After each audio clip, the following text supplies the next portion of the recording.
इस वीडियो में हम लिबर्टी पेपर सेट 2023 विषय विज्ञान उसके विभाग ए में कुछ महत्वपूर्ण प्रश्न पूछे गए हैं, उनका हम अध्ययन करेंगे। पहला प्रश्न है कि मैथेनेल, तो मैथेनेल को देखो यहां पर मैथेनेल, तो मैथेनेल को यहां पर मैथेनॉल भी कह सकते हैं। तो यहां पर मैथेनेल का अपचयन करने पर कौन सा पदार्थ मिलता है? तो मैथेनेल का देखो सूत्र क्या है, तो यहां पर हम लिखेंगे C, यहां पर H, यहां पर H और डबल बॉन्ड O। यहां पर इसका सूत्र होता है SCHO, इसको बोलते हैं मैथेनेल। अब इसका हमको क्या करना है? अपचयन यानी रिडक्शन, और रिडक्शन में हाइड्रोजन क्या होता है? जोड़ना होता है। तो हम क्या करेंगे कि कार्बन ऑक्सीजन के बीच का डबल बॉन्ड क्या करेंगे? तोड़ देंगे, और कार्बन ऑक्सीजन के बीच का डबल बॉन्ड तोड़कर एक हाइड्रोजन कार्बन को देंगे और एक हाइड्रोजन ऑक्सीजन को। तो यहां पर बन जाएगा CH3 और OH, तो इसका नाम हो जाएगा मैथेनॉल। तो यहां पर LCHO एल्डिहाइड था और उसका हमने क्या किया? अपचयन। तो यहां पर OH यानी क्या बन गया? एल्कोहल, इसलिए यहां पर मैथेनेल से बन जाएगा मैथेनॉल। तो आपको याद रखने का कि मैथेनेल का अपचयन करने पर कौन सा पदार्थ बनता है, तो हमको लिखने का मैथेनॉल। अगला दूसरा प्रश्न है कि मधुमेह अर्थात डायबिटीज किस अंतःस्राव की कमी से होता है? तो मधुमेह यानी डायबिटीज इंसुलिन की कमी से होता है, तो यहां पर हम लिखेंगे इंसुलिन। तीसरा हमारा प्रश्न है कि नीचे में से कौन सा स्त्री जनन तंत्र का भाग नहीं है? तो देखिए यहां पर स्त्री जनन तंत्र का जो भाग है, तो उसमें आता है अंडाशय, अंडवाहिका, गर्भाशय, ग्रीवा, योनिमार्ग, योनिद्वार। तो यहां पर जो ऑप्शन दिया है उसके अंदर स्त्री जनन तंत्र का भाग नहीं है, तो वो आएगा शुक्रवाहिका। तो यहां पर हम लिखेंगे शुक्रवाहिका। जो स्त्री जनन तंत्र का भाग नहीं है, ये नर जनन तंत्र का भाग है। चौथा प्रश्न है श्वेत श्याम फोटोग्राफी में किसका उपयोग होता है? तो श्वेत श्याम फोटोग्राफी के अंदर AgCl अथवा AgBr का उपयोग होता है, यानी कि सिल्वर क्लोराइड अथवा सिल्वर ब्रोमाइड का उपयोग होता है। तो याद रखने का श्वेत श्याम फोटोग्राफी में किसका उपयोग होता है? तो सिल्वर क्लोराइड अथवा सिल्वर ब्रोमाइड, AgCl अथवा AgBr। पांचवा प्रश्न है हमारा कि कौन सा अंतःस्राव हमारे शरीर को आपत्ति की परिस्थिति में लड़ने के लिए तैयार करता है? तो कौन सा अंतःस्राव हमारे शरीर को आपत्ति के समय में लड़ने के लिए तैयार करता है? तो आएगा एड्रीनालिन। तो यहां पर आएगा हमारा एड्रीनालिन, तो यहां पर हम लिखेंगे एड्रीनालिन। अगला हमारा छठा प्रश्न है कि 20 सेमी फोकस दूरी रखने वाले लेंस की क्षमता कितनी होगी? तो यहां पर देखिए फोकस दूरी यानी F दिया है 20 सेमी। अब हमको कह रहा है कि 20 सेमी फोकस दूरी रखने वाले लेंस की क्षमता कितनी होगी? तो यहां पर हमको सबसे याद रखने का कि जब भी हमको लेंस की क्षमता ज्ञात करनी हो तो हमारी फोकस दूरी मीटर में होनी चाहिए। तो यहां पर 20 बट्टे में लिख देंगे 100, तो ये मीटर में बदल जाएगा। अब यहां पर देखो एक जीरो से एक जीरो कट जाएगा, यहां पर आ जाएगा हमारा 2 बट्टे में 10। यहां पर मीटर हम क्योंकि भाग नहीं दे रहे हैं, क्योंकि ना आगे हमको मालूम है कि इसके सूत्र में आता है P बराबर 1/F। अब P बराबर 1/F, F का मान कितना है? तो 2 बट्टे में 10। अब बट्टे का बट्टा ऊपर जाएगा तो P बराबर हो जाएगा 10/2। यहाँ पर काटेंगे तो 2 पंचे 10। अब पावर जो है वो 5 डायोप्टर आएगा।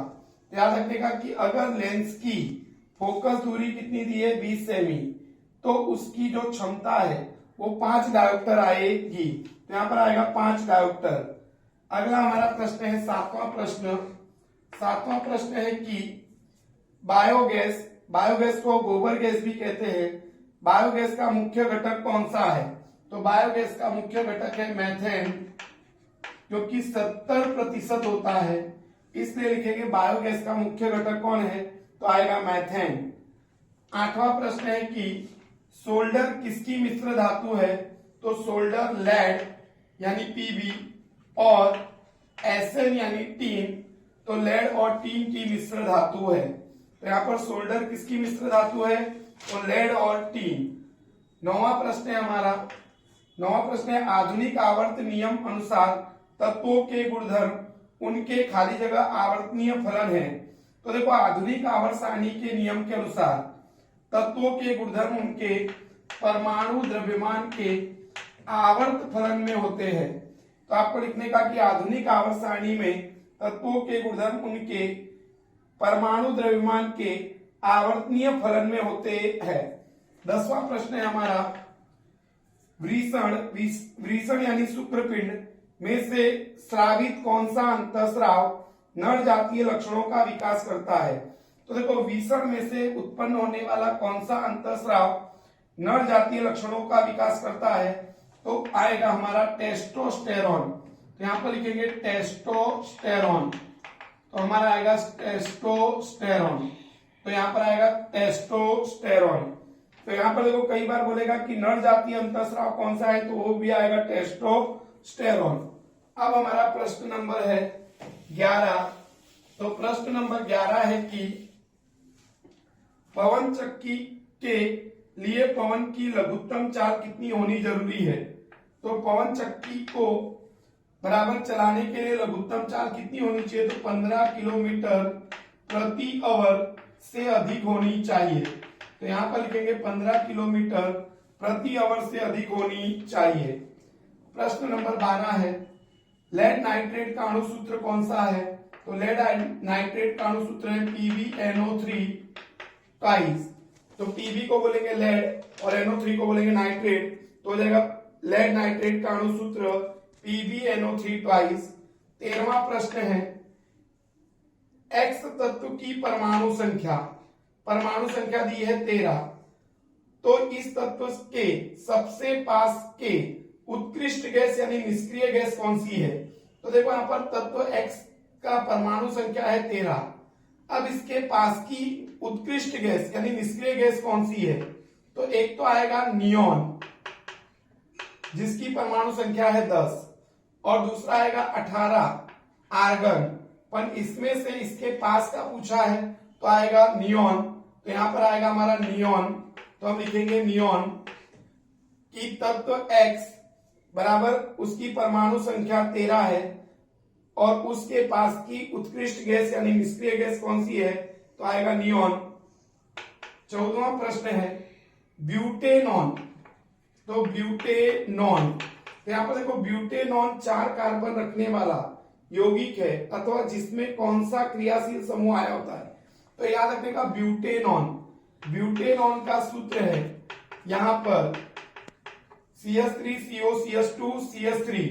तो ब्यूटेनॉन 4 कार्बन रखने वाला यौगिक है जिसमें कौन सा क्रियाशील समूह या प्रकार्यात्मक समूह आया होता है, तो CO। तो CO है कीटोन, तो यहां पर हम लिखेंगे कीटोन समूह आया होता है। 15वां प्रश्न है हमारे भोजन में किसकी कमी से गॉइटर रोग होता है। तो उत्तर आएगा आयोडीन। हमारे भोजन में आयोडीन की कमी से गॉइटर रोग होता है। प्रश्न नंबर 16 बीड़ी बनाने के लिए किस वनस्पति के पत्तों का उपयोग होता है। तो उत्तर आएगा तेंदू अथवा टिमरू।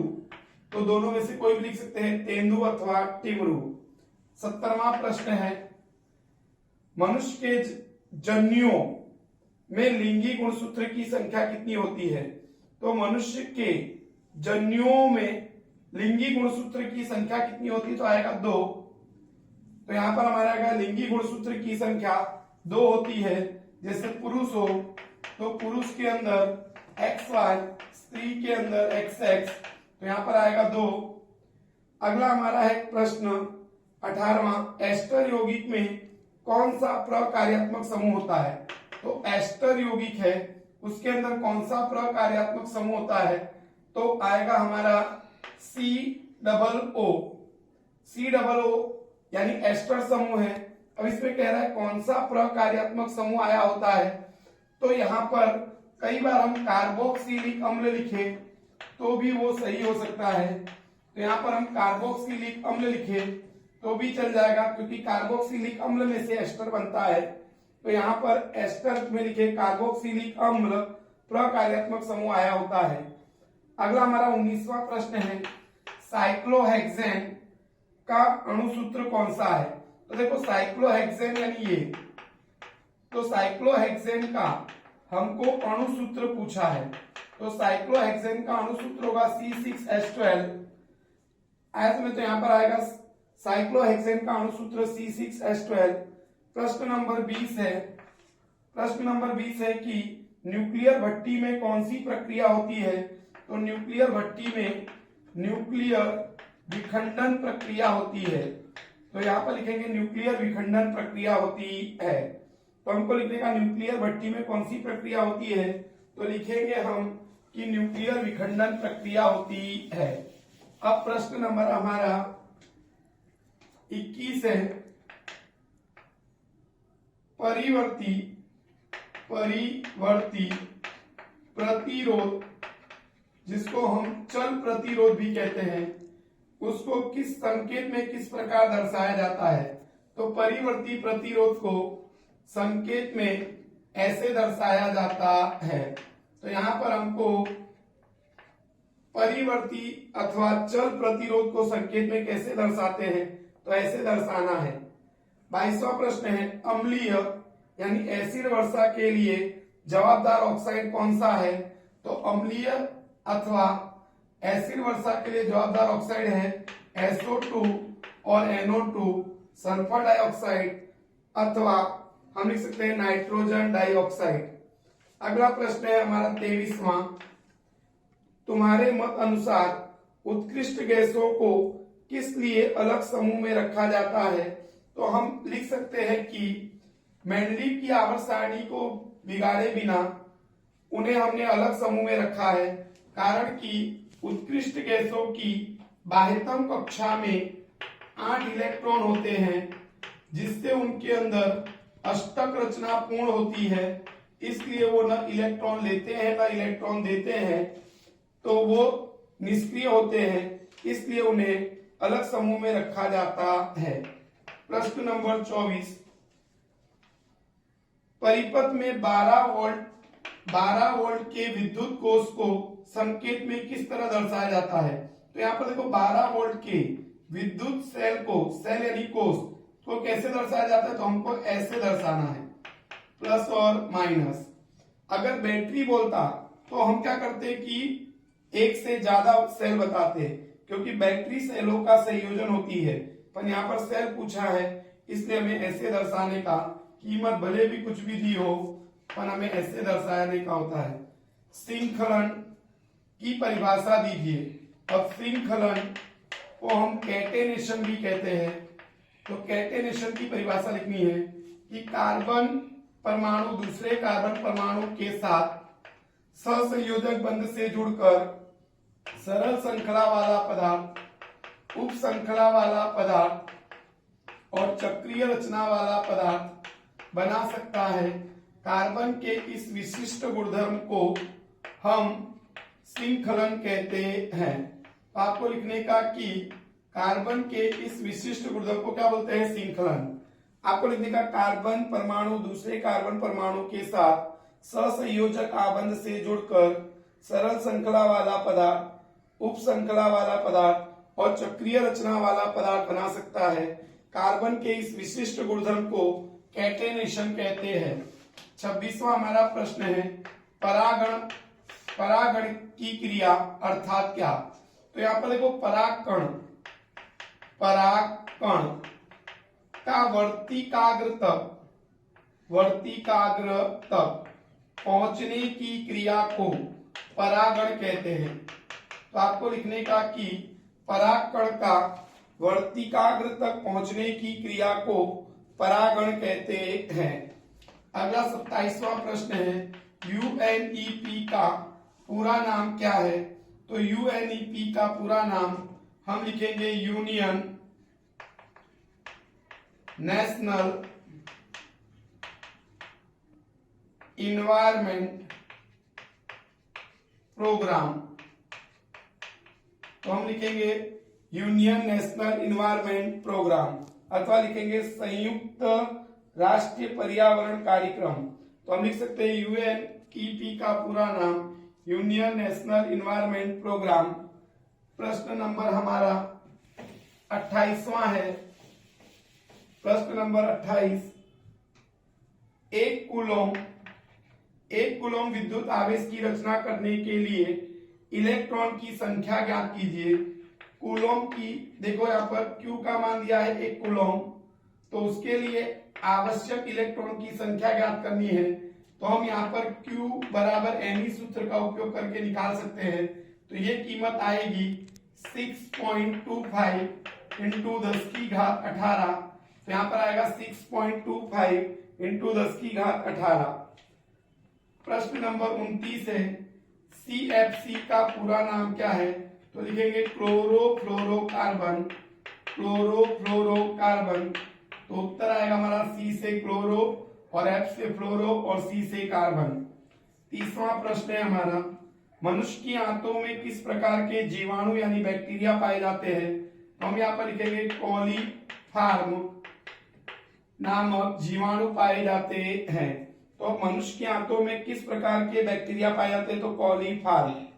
प्रश्न नंबर 31 है, ओजोन स्तर की कमी के लिए कौन सा यौगिक जवाबदार है? तो यहाँ पर आएगा CFC क्लोरोफ्लोरोकार्बन जवाबदार है।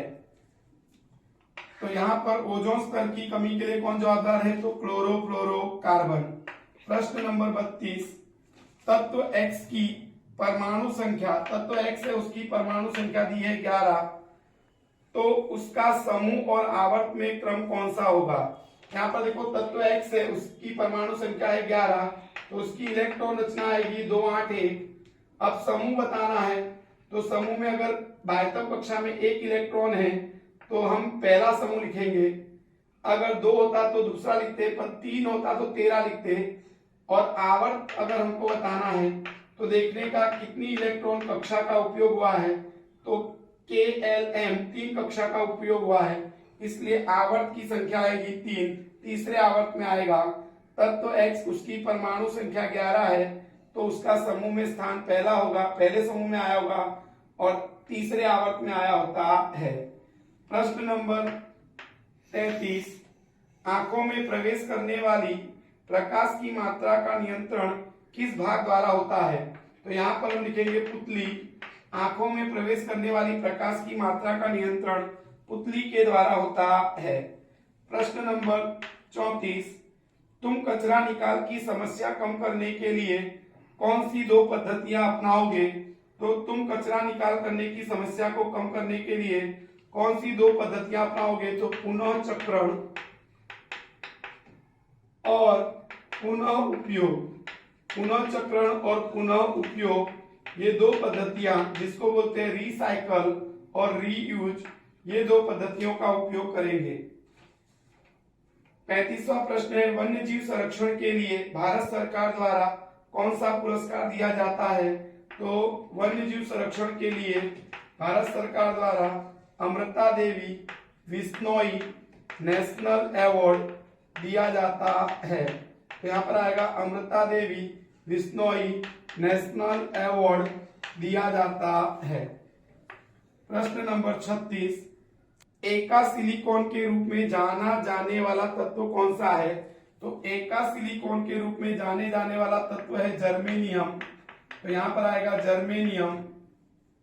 अगला 37वां प्रश्न है, समस्थानिकों की परिभाषा लिखो। तो समस्थानिकों की परिभाषा में आपको लिखने का कि जैसे हाइड्रोजन के 2 समस्थानिक है, ड्यूटेरियम और ट्रिटियम, तो देखा जाए तो इनकी परमाणु संख्या कैसी है? समान, लेकिन द्रव्यमान संख्या कैसी है? अलग अलग। द्रव्यमान संख्या अलग अलग है, तो इन्हें एक दूसरे के हम समस्थानिक कहते हैं। तो आपको लिखने का परमाणु संख्या समान हो परंतु द्रव्यमान संख्या अलग अलग हो तो उसे एक दूसरे के समस्थानिक कहते हैं। तो आपको लिखने का एक दूसरे के समस्थानिक कहते हैं। अगला हमारा है प्रश्न नंबर 38। जीव विज्ञान के क्षेत्र में किस पुरावे यानी प्रमाण को प्राचीन दस्तावेज के रूप में माना जाता है? तो जीव विज्ञान के क्षेत्र में किस पुरावे को प्राचीन दस्तावेज के रूप में माना जाता है? तो हम लिखेंगे अस्मि, अथवा हम समझात अंग भी लिखे तो भी चलेगा। तो अस्मि और समझात अंग। प्रश्न नंबर 39 है 2-पेंटेनॉन। तो 2-पेंटेनॉन का संरचनात्मक सूत्र बताओ। यहाँ पर देखो पेंटेनॉन है, तो पेंटेन आपको मालूम होना चाहिए कि 5 कार्बन होते हैं, और यहाँ पर नॉन है तो कीटोन समूह है, तो दूसरे नंबर का CH2 CO में बदल जाएगा, तो ये हो जाएगा 2-पेंटेनॉन। तो 2-पेंटेनॉन का सूत्र होगा CH3CO CH2 CH2 CH3। तो यहाँ पर देखो लिखेंगे पहला कार्बन, दूसरा कार्बन, तीसरा, चौथा, पांचवा, तो दूसरे कार्बन पर CO समूह है, इसलिए लिखेंगे 2-पेंटेनॉन। प्रश्न नंबर 40 है लंब मज्जा का कार्य बताओ। लंब मज्जा यानी मेडुला का कार्य क्या है? तो अनैच्छिक क्रियाओं का नियंत्रण करता है। अनैच्छिक क्रियाएं कौन कौन सी? जैसे लार आना, हृदय की धड़कन, इन सब क्रियाओं का नियमन मेडुला द्वारा होता है। प्रश्न नंबर 41 है कॉर्निया, जिसको हम स्वच्छ मंडल भी कहते हैं। तो स्वच्छ मंडल या कॉर्निया का कार्य बताओ। तो कॉर्निया का कार्य है आंख के अंदर प्रवेश करने वाली प्रकाश की किरण है, उसका अपवर्तन कॉर्निया की बाहरी सतह पर ही हो जाता है। तो हम लिखेंगे कि कॉर्निया का कार्य क्या है? तो आंख के अंदर प्रवेश करने वाली प्रकाश की किरण का सबसे पहले अपवर्तन कॉर्निया की बाहरी सतह पर ही हो जाता है। प्रश्न नंबर 42 चिपको आंदोलन किस संरक्षण के लिए प्रकृतिविदों का उदाहरण है? तो देखो यहाँ पर चिपको आंदोलन किस संरक्षण के लिए, तो प्रकृतिविदों का उदाहरण है, तो आएगा जंगल के वृक्षों। अगला आएगा हमारा प्रिज्म। प्रश्न नंबर 43 है प्रिज्म में किस रंग के प्रकाश का वेग सबसे अधिक होता है?